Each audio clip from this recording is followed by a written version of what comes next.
So we're here at the Northern Angling Show 2015 and I've just found Mr. England manager Rob Hughes. We're going to get inside his mind and find out what it's all about. Hi Rob. Hi mate, nice to be here, great show today. Good, congratulations on the appointment first of all. It made me proud to kind of knowing the type of person that you are and you know how straight you are and how experienced you are in the match angling scene and the fishing scene abroad. I couldn't think of a better appointment. So, how does it feel? Well, firstly, it's very kind of you to say that, and I've had a lot of people say similar things, and it really is quite humbling. It feels brilliant, you know, just to have the opportunity to represent your country is an incredible thing, and to do it as manager is something that I'm taking really seriously. I'm really looking forward to the challenge too. It's a big responsibility. So, why do you think you were chosen? It is a big responsibility. I think I brought the concept of competition carp fishing to the UK back in 1998. Fished abroad prior to that. The history is, for some of the younger guys that are watching this, it didn't exist. Back in the day, it was carp against the carp angler, no competitions. And it was a French thing, really. They used to call them enduros. Yeah. And I went fished overseas for quite a lot, fished in these enduros, and they were really, really good fun. So I thought I'd bring the concept back here.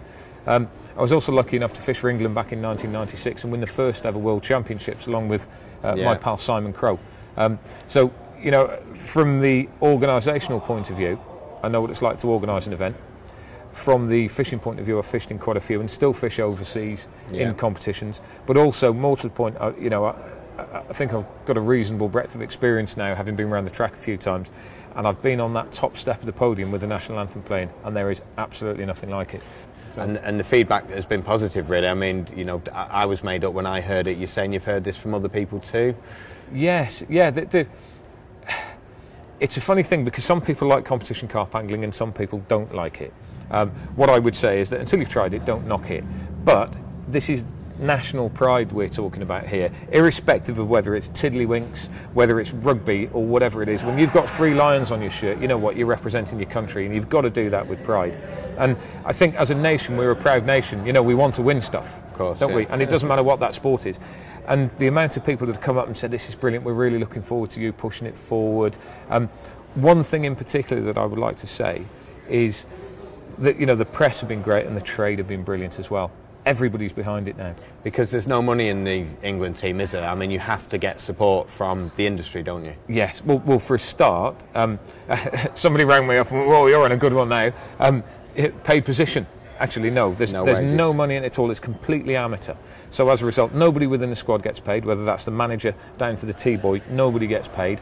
We all then have to sort our own finances out to represent our country, which is a real shame. It would be lovely if Sport England would put some money into it, but you know what, they don't.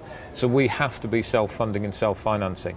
So where do I get money from? You know, I've got to get money from somewhere. This?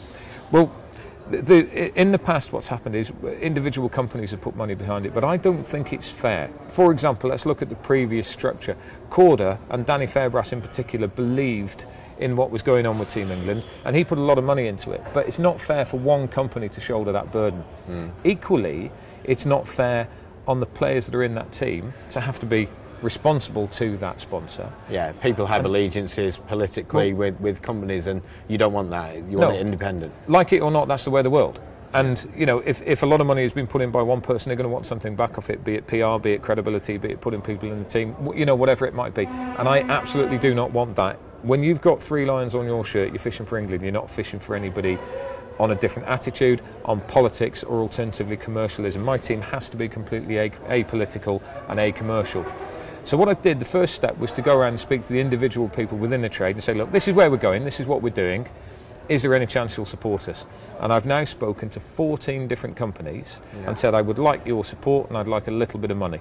And everybody, without question, has come in and said, you know what, we like your style, we'll back you on that. And you know, you correct me if I'm wrong here, but I don't know if this has happened ever in the fishing world before. No, I've not heard of anything like that. So all the major companies are on board and no questions asked, we trust you. Absolutely. Fire away and win it for us. Absolutely none. And my sales pitch to them effectively when I'm standing in front of them with my cap out saying, look, we need some money, is, you know what, I can offer you absolutely nothing for it. Nothing. I thought, well, we'll get that out straight away, because what they're doing is they're voting in favour of the country and they want to support the country and the team. And they're doing it, and it's brilliant.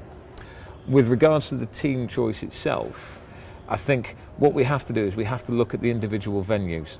So rather than picking one team of guys that I'm going to take absolutely everywhere with me, I'm going to look at the difference between players and pick guys that will suit the venue. So I've got 8 guys that I can take forwards. We've got a massive wealth of talent in this country, a massive wealth. You know, if I need somebody that can cast 150 yards and catch 10 pounders in a day, you know what, I've got guys that can do that. Yeah. If I've got somebody that can cast 40 yards out and fish on a really strong river for 30 pound commons, you know what, I've got a few of them as well. But I think the key is having a good mix of people in the team. We want a bit of age and experience. We want people that are skilled in what they're doing, because after all, you don't put 11 goalkeepers on the field when you're playing football. You know, we need strikers, we need defenders, we need midfielders. You know, there's all sorts of things that we have to look at. And the first thing I've got to do is I've got to see what the playing surface is. One advantage that I have got is I've travelled quite a lot overseas, and I also know quite a lot of the guys in the different teams as well. So, you know, I can speak to other people, other team managers, and work out what they're doing, how they're doing it, etc. So you can get the inside information from all your foreign counterparts, you know, people you've competed with and met as friends in the past. Absolutely, and it's quite interesting because, you know, having been abroad for such a long period of time, some of the guys that I met that were just starting carp fishing, for example, Romania, when I first went over there, carp fishing as we know it didn't exist. Now, the guys that I've met over there have now become the managers, the captains. They're in charge of the magazines, the TV companies, all of these over there. So it's quite nice that you've still got that relationship. But the key for me is having a network of people looking out as to what's going on, because intelligence is massively important. Next year it's in France, provisionally. Year after, it's provisionally in Hungary. So I've got a 3-year deal, a 3-year tenure to look after the squad, and I'm already looking at the Hungarian venue. I've got people watching it to see what's happening out there. And how many teams are we competing against? I mean, are we going to have that England-Germany battle? We're not going to have the England-Germany battle because Germany don't put a team in. Okay. They have very few competition carp anglers. They tend to go out and catch the big fish. But there's 27 nations, and believe you me, the Eastern Europeans in particular take this massively seriously. They're big lads, they're fit lads, they cast a lot. And Romania I'll use as a prime example. It's a land I know very well. They are out every single weekend competition fishing for lots of fish at very long distance. So, you know, they're a brilliant team. The Croatians, awesome. The Serbians, very talented. Even Kazakhstan, they've got a great team now. So, realistically, are we going to win it? What are our chances? No.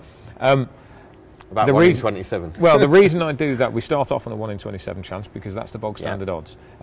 But the reason I flip the coin in there is, you know what, there is still an element of luck because we have to go through a draw process and you can only catch what's in front of you. But what I can say is we've got a great talent pool. We've got a reasonable amount of knowledge on the venue, and if we haven't, we'll pick it up.